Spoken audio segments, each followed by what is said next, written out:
कभी तुमने गौर किया है, क्रोध अचानक नहीं आता। वह किसी तूफान की तरह नहीं होता जो आसमान में कहीं से फूट पड़े। क्रोध भीतर कई वर्षों से चलता आया एक अनदेखा सिलसिला है। जैसे धरती के नीचे लावा चुपचाप इकट्ठा होता रहता है, कोई उसे सुन नहीं पाता, कोई उसके कंपन को महसूस नहीं करता, पर वह जमा होता जाता है और फिर एक दिन फट पड़ता है। तुम सोचते हो कि किसी ने कुछ कहा और तुम्हें गुस्सा आ गया, पर सच ये है उस कहे हुए शब्द में उतनी ताकत नहीं थी। अगर तुम भीतर खाली होते, शांत होते, मुक्त होते, तो वही शब्द तुम्हें हंसा भी सकता था, वही शब्द तुम्हें छूता भी नहीं। तुम्हें गुस्सा आने का कारण वह शब्द नहीं था, तुम्हारी भरी हुई परछाइयां थी। क्रोध वही जन्म लेता है जहां मन में अनजाने दुख इकट्ठा होते जाते हैं। तुमने कभी रोया नहीं, कभी टूटकर बैठकर खुद को देखा नहीं, तुमने बस दबाया है, दबाया है, दबाया है। हर चोट को, हर अपमान को, हर अधूरी इच्छा को तुमने मन के किसी कोने में धकेल दिया। सालों तक ऐसा करते रहे और तुम सोचते रहे कि यह सब खत्म हो गया, पर ऊर्जा कभी खत्म नहीं होती, वह सिर्फ रूप बदलती है। और तुम्हारे भीतर जो दुख, जो पीड़ा, जो चोटें जमा हुई हैं, वे भी रूप बदलकर क्रोध बन जाती हैं। इसलिए जब तुम गुस्से में होते हो तो ध्यान से देखना, तुम्हें सामने वाला व्यक्ति नहीं, तुम्हारा पुराना दुख बोल रहा होता है। मन बड़ा अजीब है, जो बात हम कह नहीं पाते, जो आंसू हम बहा नहीं पाते, जो चुप्पी हम खोल नहीं पाते, उन सब का बदला हम किसी और से लेते हैं। कभी कभी उससे भी जिसने कुछ किया ही नहीं, कभी अपनी पत्नी से, कभी अपने बच्चों से, कभी अपने दोस्तों से, कभी अजनबियों से। वे बस एक बहाना बन जाते हैं, असली कारण तो भीतर बैठा घाव है। जो तुम्हें गुस्सा दिलाता है वह तुम्हारी कमजोरी को छूता है। तुम्हारे भीतर कहीं गहरा कोई कोना ऐसा है जिसे तुमने कभी स्वीकारा नहीं, कभी देखा नहीं। किसी ने अनजाने में उसी कोने में हाथ रखा और तुम फट पड़े, पर तुमने सोचा कि दोष उसका है। लोग सोचते हैं कि उनका गुस्सा सामने वाले की वजह से है। सच यह है कि सामने वाला सिर्फ एक चिंगारी था, बारूद तो पहले से ही भीतर रखा था। और यह बारूद हर दिन जमा होता है, बचपन से ही। बचपन में जब तुम रोना चाहते थे और किसी ने तुम्हें कहा चुप रहो, लड़के रोते नहीं, या कहा इतनी सी बात पर रोते हो, शर्म करो, या कहा तुम्हारी वजह से सब परेशान होते हैं, रोना बंद करो, तो तुमने रोना तो बंद कर दिया, पर दुख बंद नहीं हुआ, वह भीतर चला गया और वह वहीं से क्रोध का पहला बीज बन गया। दुख दबाया जाए तो वह क्रोध बन जाता है, दुख को बहने दिया जाए तो वह करुणा बन जाता है, पर किसी ने तुम्हें बहने नहीं दिया। इस समाज को मजबूत लोग चाहिए, मजबूत यानी कठोर, ठंडे, दबी हुई भावनाओं वाले। और जीवन को चाहिए सहज लोग जो रो सके, हंस सके, जी सके। तुम्हें रोने नहीं दिया गया, इसीलिए तुम गुस्से वाले बन गए। तुम्हें टूटने नहीं दिया गया, इसलिए तुम भीतर से जले हुए हो। तुम्हें अपनी बात कहने नहीं दी गई, इसलिए तुम चिल्लाते हो। तुम्हें अपनी सच्चाई जीने नहीं दी गई, इसलिए तुम दूसरों पर खुद को थोपते हो। और फिर एक दिन जब तुम्हें लगता है कि अब बस, अब गुस्सा आता है, अब क्रोध उठता है, तो तुम समझ नहीं पाते कि ये कहां से आया। ये अचानक आया हुआ तूफान नहीं है, ये वर्षों की जमा हुई ऊर्जा का विस्फोट है। तुम्हारा गुस्सा तुम्हारे दबे हुए आंसुओं की भाषा है। तुम्हारा गुस्सा तुम्हारे अनसुने दर्द की आवाज है। तुम्हारा गुस्सा तुम्हारी अनपूरी इच्छाओं का भार है। तुम्हारा गुस्सा तुम्हारी अस्वीकृति का घाव है। और जब ये सब मिलकर फटते हैं तो तुम सोचते हो कि कोई तुम्हारा अपमान कर गया। कभी कभी अपमान सामने वाले ने नहीं किया होता, वह तुमने किया होता है खुद के साथ। तुमने अपने ही दिल को वर्षों तक अनसुना रखा है। तुमने अपने दुख को हल्के में लिया है। तुमने अपने घाव को धोया नहीं, उसे सूंघा भी नहीं, बस ढंक दिया किसी नकाब से, मुस्कुराहटों से, रिश्तों से, व्यस्तताओं से।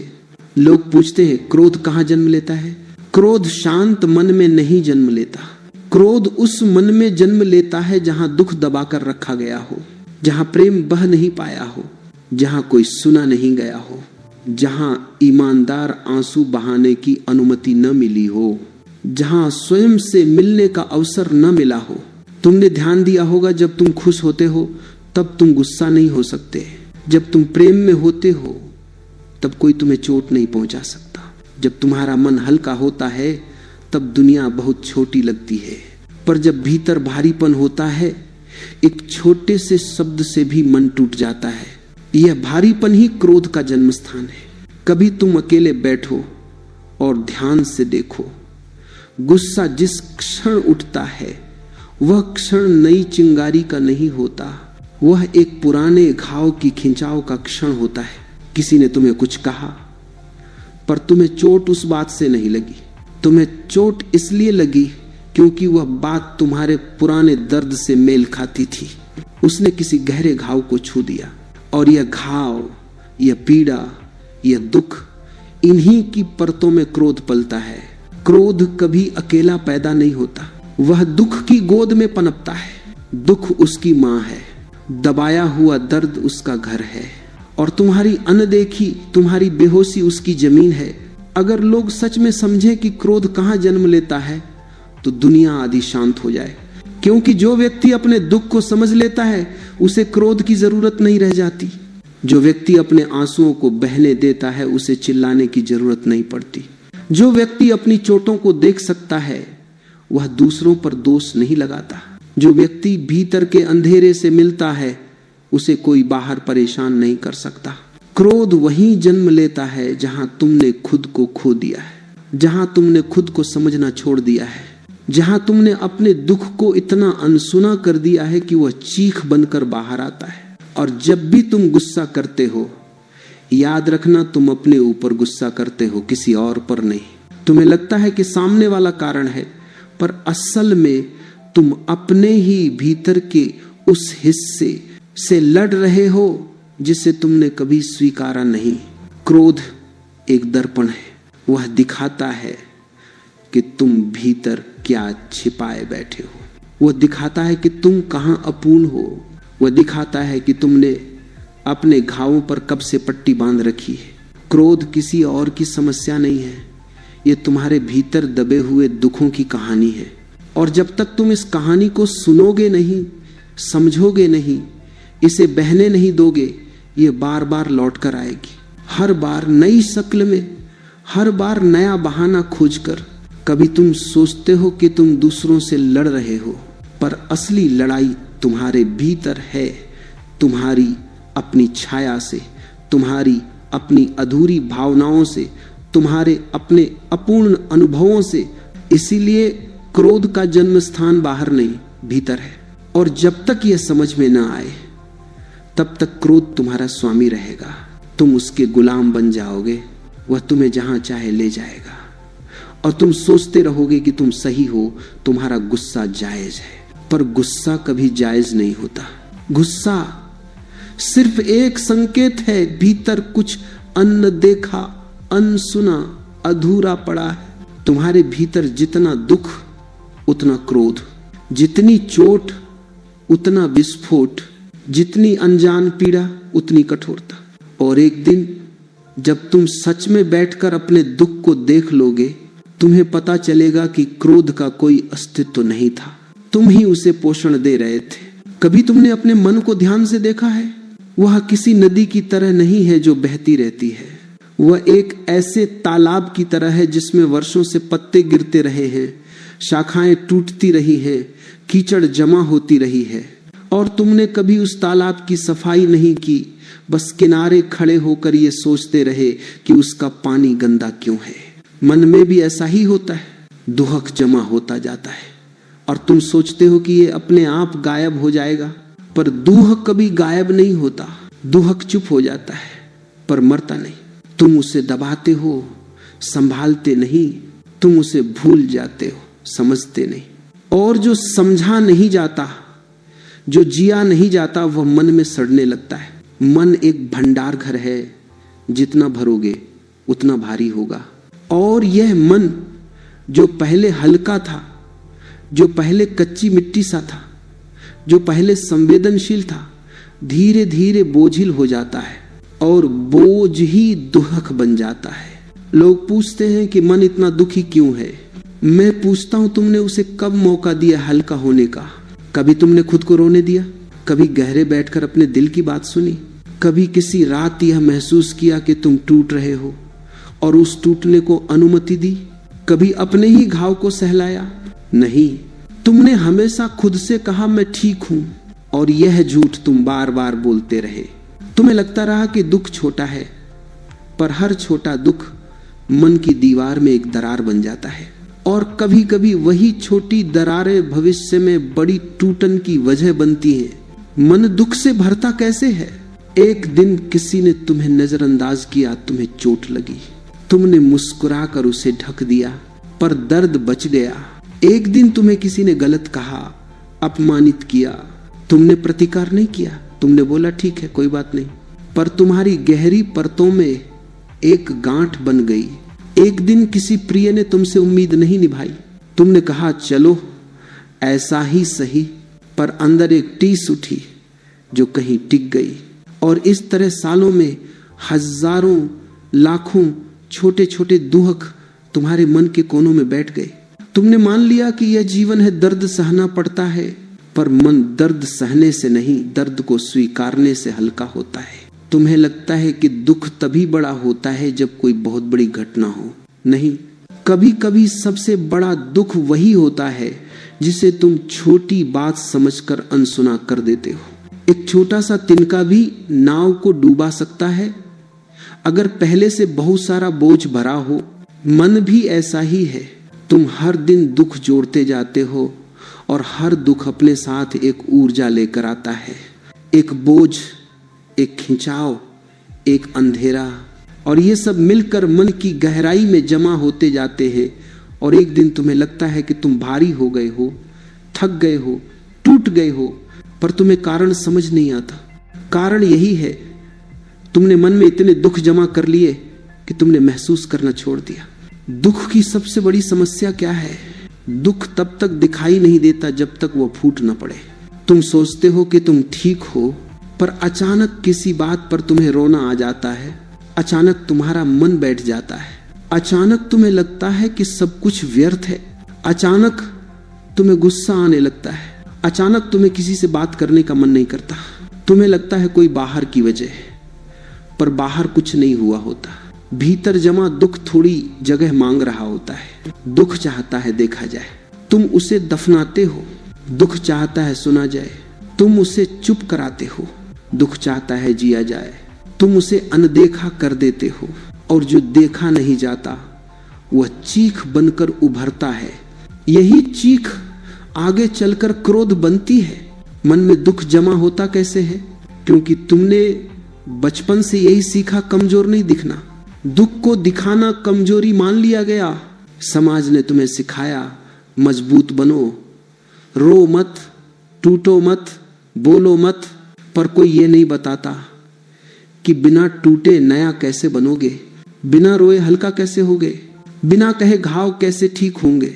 लोग मजबूत बनना चाहते पर वे भूल जाते, सच्ची मजबूती कमजोरी को छिपाने में नहीं है, सच्ची मजबूती कमजोरी को स्वीकारने में है। दुख जमा होता है क्योंकि तुमने भावनाओं को कभी खुलकर बहने नहीं दिया। अगर आंसू बह जाते, अगर बातें कह दी जाती, अगर दिल खाली हो जाता तो मन खाली रहता। दुख कभी समस्या नहीं है, समस्या है उसका जमा हो जाना। दुख नदी है, बहने दो तो साफ है। दुख तालाब है, रोक दो तो सड़ता है। मन में दुख जमा होने की सबसे गहरी वजह है तुम खुद से दूरी बनाए हुए हो। तुम अपने आप से इतने दूर हो कि तुम्हें पता ही नहीं तुम क्या महसूस करते हो। तुम्हें लगता है कि तुम गुस्सा होते हो, पर तुम दुखी होते हो। तुम्हें लगता है कि तुम परेशान हो, पर तुम आहत होते हो। तुम्हें लगता है कि तुम दुख नहीं दिखाना चाहते, पर तुम दुख में डूबे हो। तुम्हें लगता है कि तुम मजबूत हो, पर अंदर इतने कमजोर कि थोड़ा सा दुख भी सहन नहीं कर पाते। दुख जमा होना बंद तब होता है जब तुम महसूस करना शुरू कर दो, जब तुम खुद को सुनना शुरू कर दो, जब तुम अपने ही हृदय के साथी बन जाओ, जब तुम हर छोटी बात को गंभीरता से देखो, क्रोध की तरह नहीं, जिज्ञासा की तरह। जब कोई दुख उठे तो तुम भयभीत न हो, उसे दबाओ नहीं बल्कि उसके पास जाओ, उसके घुटनों पर हाथ रखकर कहो मैं हूं, तुम्हें कहीं जाने की जरूरत नहीं। दुख धीरे धीरे पिघलने लगता है जब उसे स्वीकार किया जाता है। दुख कम होने लगता है जब उसका विरोध बंद हो जाता है। दुख हल्का हो जाता है जब तुम उसे दोस्त की तरह देखते हो, दुश्मन की तरह नहीं। दुख गायब हो जाता है जब तुम उसे स्थान देते हो। पर आज तुम्हारे भीतर इतना दुख क्यों है? क्योंकि तुम हर दिन उसे जोड़ते हो और हर दिन उसे छिपाते हो। कभी तुम बैठकर सोचते भी नहीं कि तुम्हारा मन इतना भरा हुआ क्यों है। तुम बस चलता रहता हो, काम पर जाते हो, हंसते हो, मुस्कुराते चेहरे दिखाते हो, पर तुम्हारा मन धीरे धीरे भारी होता जाता है। तुमने देखा होगा कभी कभी तुम किसी बहुत साधारण बात पर बहुत ज्यादा प्रतिक्रिया दे देते हो और बाद में सोचते हो मैंने इतना क्यों कहा, मैं इतना परेशान क्यों हो गया, मैं इतना उदास क्यों महसूस कर रहा हूं, क्योंकि वह बात तुम्हारे भीतर पहले से जमा दुख को छू गई थी। दुख अगर बहुत है तो छोटी चुभन भी बहुत बड़ी लगती है। जिसे तुम नुकीले कांटे समझ रहे हो वह असल में तुम्हारे भीतर की पुरानी पीड़ा है। और जब दुख मन में भर जाता है तो व्यक्ति किसी भी क्षण टूट सकता है, कभी रोकर, कभी चिल्लाकर, कभी भागकर, कभी चुप रहकर, कभी किसी से लड़कर। दुख को जितना दबाओगे वह उतना हिंसक होगा, और हिंसा सिर्फ दूसरों के प्रति नहीं होती। कभी कभी व्यक्ति खुद को नष्ट करने लगता है, अपनी शांति, अपनी नींद, अपनी सहजता को तोड़ डालता है, क्योंकि मन में बहुत दुख है। दुख न निकले तो वह बोझ बन जाता है, बोझ न उतरे तो वह ऊर्जा को जकड़ता है, ऊर्जा जकड़े तो तुम्हारे व्यवहार कठोर हो जाते हैं। और कठोरता यही तो क्रोध की पहली सीढ़ी है। तुम दुख जमा करते हो, दुख ऊर्जा को रोकता है।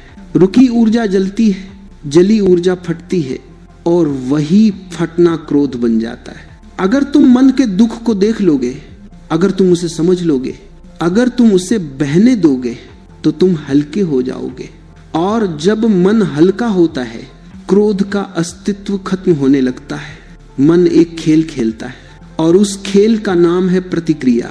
तुम्हें लगता है कि तुम सोच समझकर जवाब दे रहे हो, पर वास्तव में तुम सिर्फ प्रतिक्रिया कर रहे हो। कोई कुछ कहता है तुम झल्ला जाते हो, कोई कुछ करता है तुम तुनक जाते हो, कोई तुम्हें अन्न देखा करता है तुम भीतर से टूट जाते हो।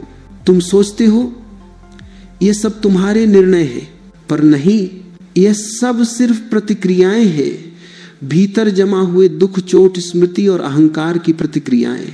तुम एक बटन हो और दुनिया तुम्हारे बटन को दबा रही है। जब भी कोई उस दबे हुए बटन को छू देता है तुम प्रतिक्रिया कर बैठते हो। गुस्सा, नाराजगी, दुख, चुप्पी, हिंसा, ये सब तुम्हारी प्रतिक्रिया के रूप है। प्रतिक्रिया क्रिया नहीं होती, क्रिया सजगता से होती है। प्रतिक्रिया अचेतनता से होती है, क्रिया चेतना से निकलती है। प्रतिक्रिया बीते हुए जख्मों से, क्रिया में स्वतंत्रता होती है। प्रतिक्रिया में तुम गुलाम हो। जिसने तुम्हें चोट दी उसी का रंग तुम्हारे व्यवहार में उतर आता है। उसने कुछ कहा और तुम बदल गए तो वो मालिक हुआ, तुम दास। अगर कोई और तय करे कि तुम कैसे सोचोगे, कैसे बोलोगे, कैसे रहोगे, तो क्या तुम आजाद हो? लोग सोचते हैं कि वे अपनी जिंदगी चला रहे हैं, पर अगर तुम ध्यान से देखो तो पाओगे कि तुम बस परिस्थितियों का जवाब दे रहे हो। कोई तारीफ करे तुम मुस्कुराते हो, कोई आलोचना करे तुम उदास हो जाते हो, कोई सम्मान दे तुम ऊंचे महसूस करते हो, कोई अनदेखा कर दे तुम गिर जाते हो। तुम्हारा पूरा अस्तित्व दूसरों के हाथों में बंधा हुआ है। ये खेल है प्रतिक्रिया का खेल। तुम्हारा गुस्सा भी इस खेल का हिस्सा है। तुम सोचते हो कि तुम उस समय सच बोल रहे हो जब तुम क्रोध में होते हो, पर सच तो यह है कि तब तुम सबसे ज्यादा झूठे होते हो, क्योंकि तब तुम्हें अपनी चेतना का होश नहीं होता। तब तुम अपने पुराने घावों से बोल रहे होते हो, न कि अपने मौजूदा अनुभव से। तुम वो नहीं कह रहे होते जो है, तुम वो कह रहे होते हो जो वर्षों से भीतर दबा बैठा है। प्रतिक्रिया का अर्थ है तुम अपने भीतर नहीं हो, तुम बाहर से संचालित हो रहे हो। तुम रिमोट से चलने वाली मशीन हो, जिसने बटन दबाया तुमने नाचना शुरू कर दिया। क्रोध जवाब नहीं है, ये एक रिफ्लेक्स है। जैसे आंख में धूल जाए और आंख बंद हो जाए। तुमने कोई निर्णय नहीं लिया कि पलकों को बंद करना है, वह स्वाभाविक था, पूर्व निर्धारित था।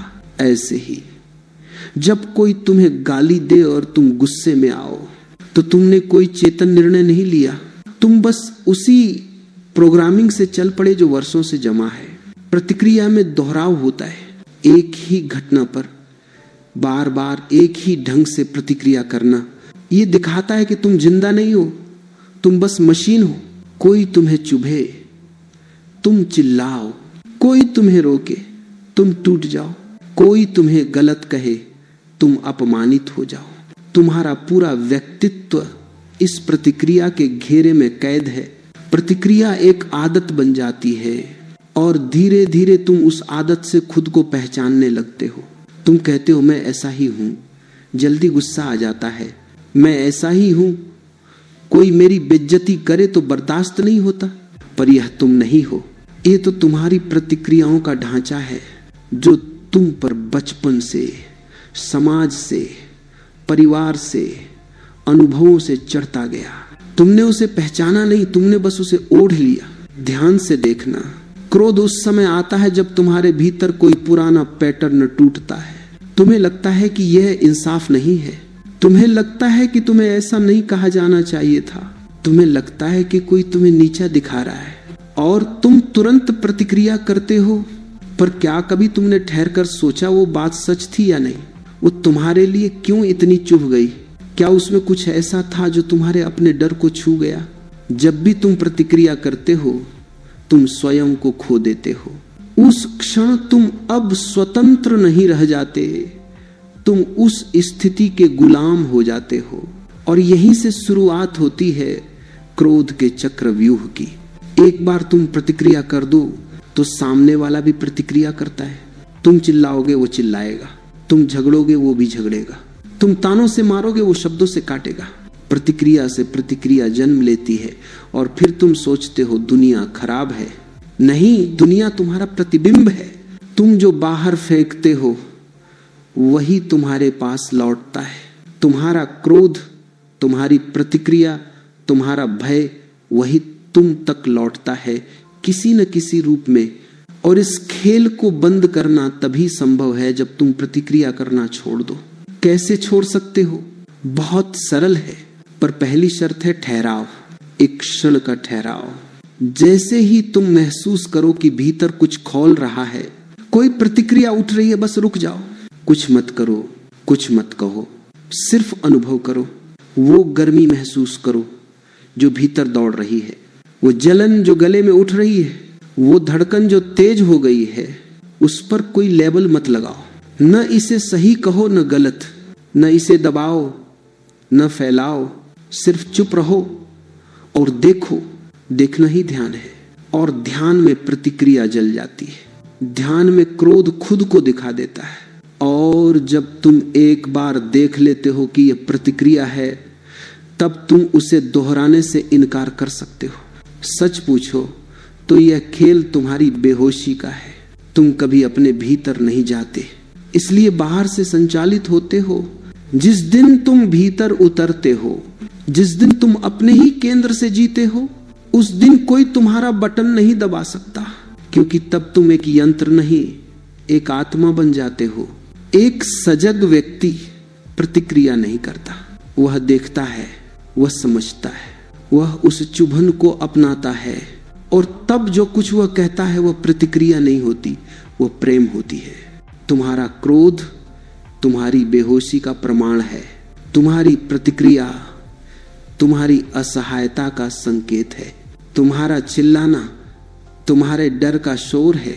और जब तुम इस खेल को देख लेते हो, तब तुम उसमें शामिल रहकर भी उस खेल का हिस्सा नहीं होते। तब तुम संसार में होते हो, पर संसार तुम में नहीं होता। प्रतिक्रिया से निकलना ही आत्मज्ञान की शुरुआत है, जहां तुम खुद को पहली बार एक तीसरे व्यक्ति की तरह देखते हो। देखते हो कि मैं यह नहीं हूं जो बार बार गुस्से में आता है, मैं ये नहीं हूं जो चिल्लाता है, मैं वह हूं जो इन सबको देख सकता है। और जिस दिन देखने की यह कला तुम में जागती है, उस दिन तुम मुक्त हो जाते हो। प्रतिक्रिया का खेल वहीं समाप्त हो जाता है। अहंकार एक अजीब चीज है, वो दिखाई नहीं देता पर हर जगह फैला है। वह पकड़ा नहीं जा सकता पर वह तुम्हें हर पल पकड़े हुए है। वह तुम नहीं हो पर तुम उसी को मैं समझ बैठे हो। और सबसे रोचक बात यह है, अहंकार बिना चोट के जी नहीं सकता। अहंकार के लिए चोट भोजन है।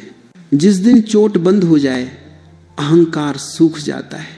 तुमने कभी देखा है, जब कोई तुम्हारी तारीफ करता है तुम्हें अच्छा लगता है क्योंकि अहंकार को मिठाई मिलती है, लेकिन जब कोई तुम्हारी आलोचना करता है तुम्हें बुरा लगता है क्योंकि अहंकार को चोट लगती है। दोनों ही स्थितियों में तुम स्वतंत्र नहीं हो। तारीफ तुम्हें ऊपर उठाती है, आलोचना गिरा देती है। तुम्हारा मूड, तुम्हारी शांति, तुम्हारा मन, सब कुछ दूसरों के हाथों में है। जैसे तुम कठपुतली हो और लोग धागे खींच रहे हैं।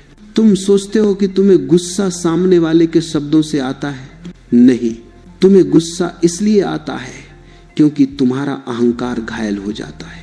अगर कोई तुम्हें मूर्ख कह दे और भीतर अहंकार न हो तो तुम हंस दोगे। तुम सोचोगे ये उसका विचार है, मेरा नहीं। तुम मजाक में ले लोगे, तुम्हें फर्क नहीं पड़ेगा। पर क्यों पड़ता है फर्क? क्योंकि तुमने खुद के बारे में एक छवि बना ली है, एक छवि कि तुम बुद्धिमान हो, सम्मानित हो, सही हो, श्रेष्ठ हो। और कोई भी जब उस छवि को तोड़ता है तुम्हें चुभ जाती है।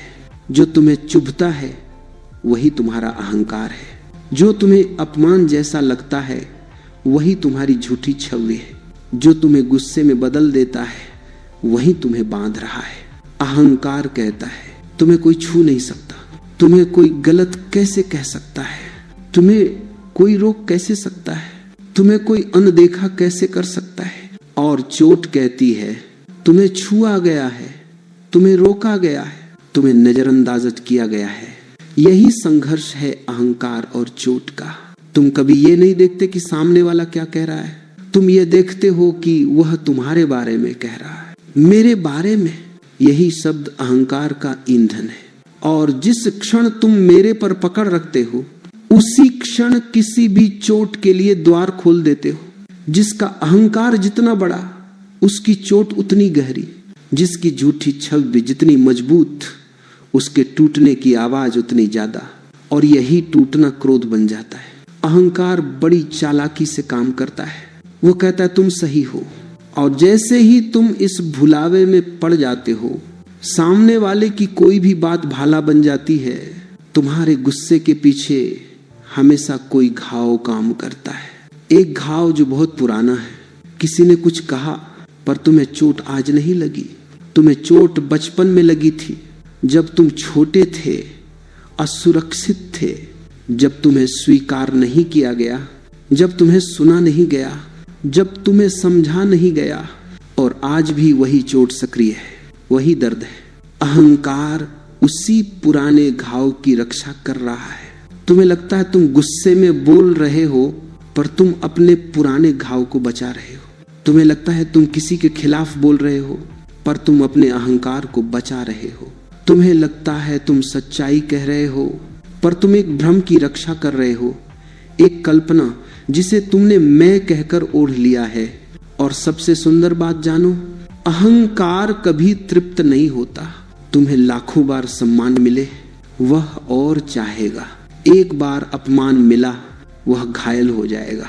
अहंकार हमेशा कमी में जीता है, अहंकार हमेशा भय में जीता है, अहंकार हमेशा तुलना में जीता है। और जब भी तुलना होती है चोट लगती है। इसलिए गुस्सा सिर्फ अहंकार की एक घोषणा है। मुझे चोट लगी है, मेरी छवि को खतरा हुआ है, मेरे बारे में किसी ने मेरे मुताबिक बात नहीं की। ध्यान से देखना, तुम्हारी किसी बात पर चोट लगती है क्यों?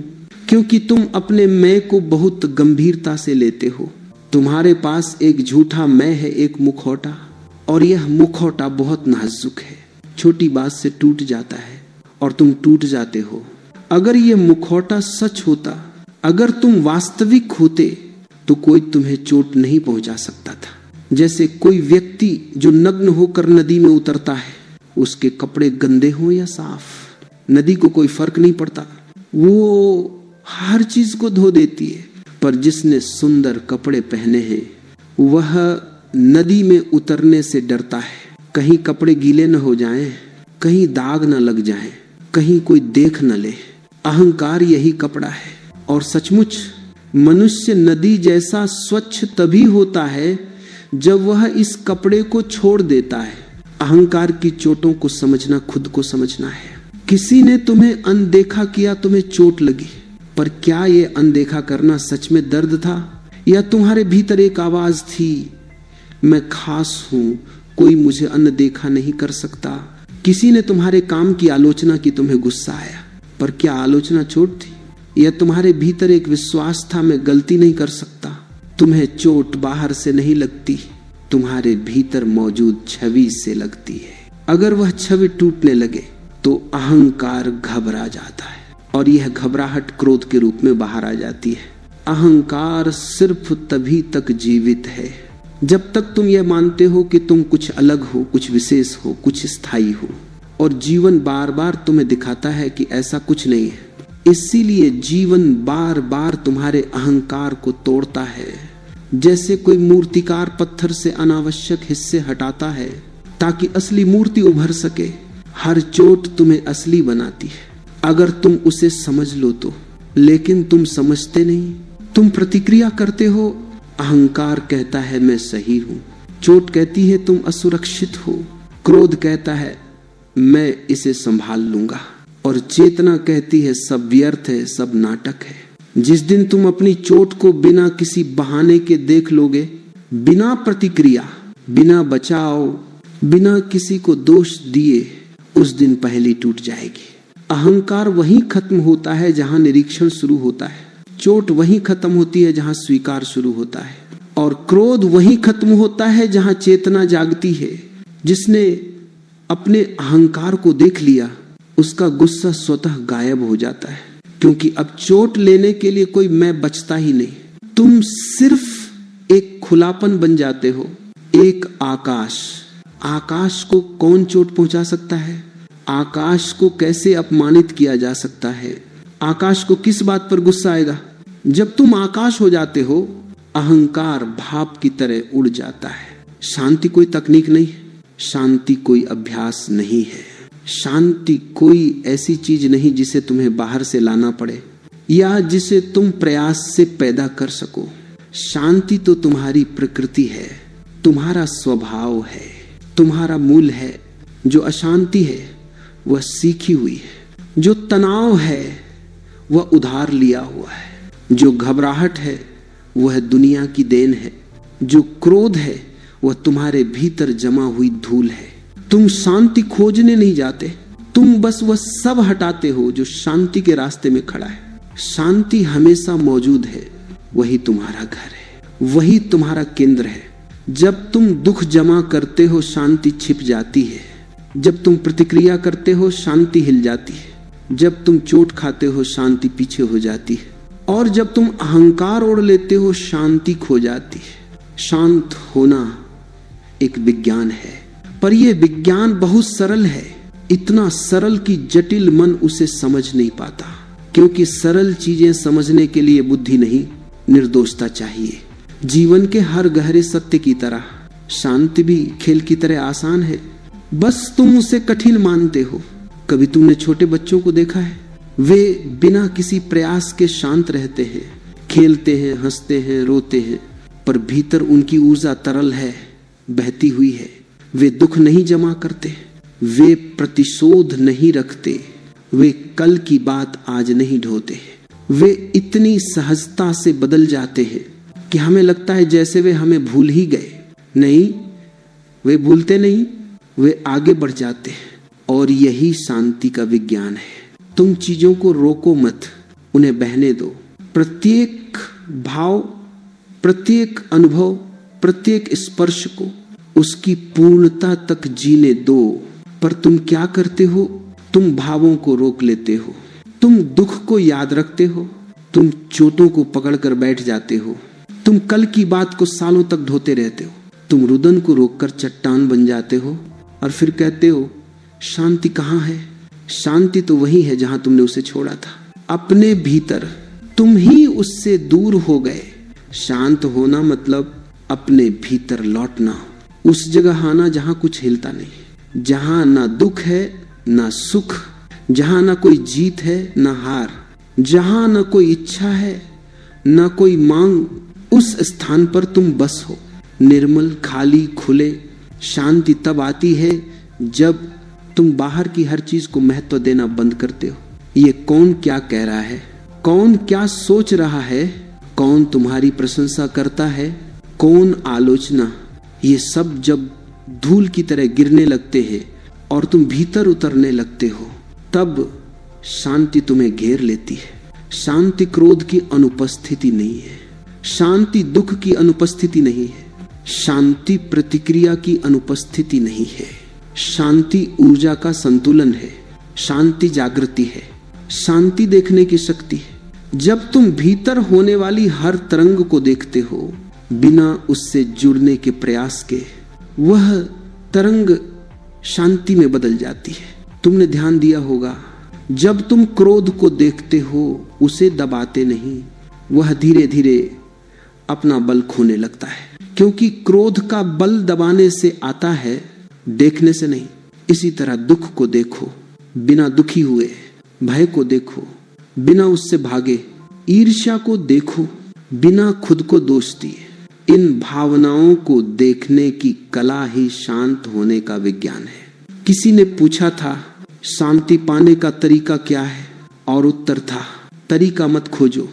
तरीका खोजते ही तुम उससे दूर चले जाते हो। बस उस जगह वापस लौट जाओ जहां तुम पहले से शांत हो।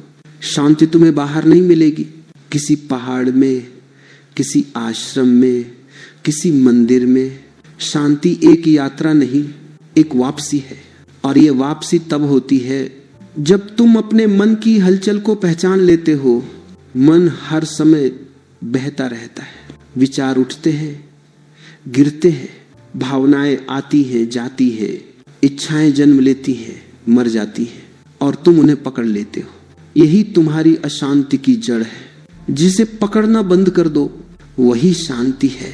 तुम्हें लगता है कि शांत होने के लिए तुम्हें बहुत सारी चीजें बदलनी होंगी, लोगों से दूर जाना होगा, परिस्थिति बदलनी होगी, स्वभाव बदलना होगा, पर यह सब बाहरी परिवर्तन है। शांत होने का विज्ञान भीतर के परिवर्तन से शुरू होता है, अवलोकन से। जब तुम देखते हो तो तुम जुड़ते नहीं, जब तुम जुड़ते नहीं तो तुम उलझते नहीं, जब तुम उलझते नहीं तो तुम बहने लगते हो, और बहना ही शांति है।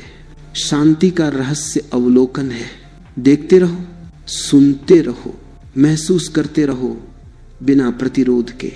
जैसे तुम पहाड़ की चोटी पर बैठकर बादलों को गुजरते हुए देखते हो, क्या तुम बादलों से लड़ते हो?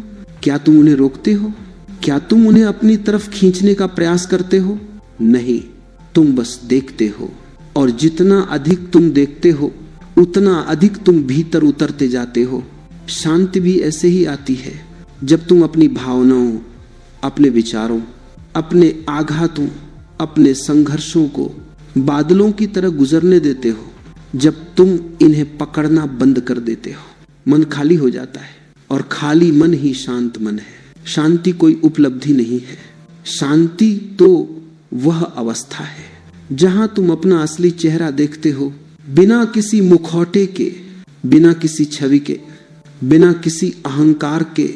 लोग सोचते हैं कि ध्यान करना शांति है।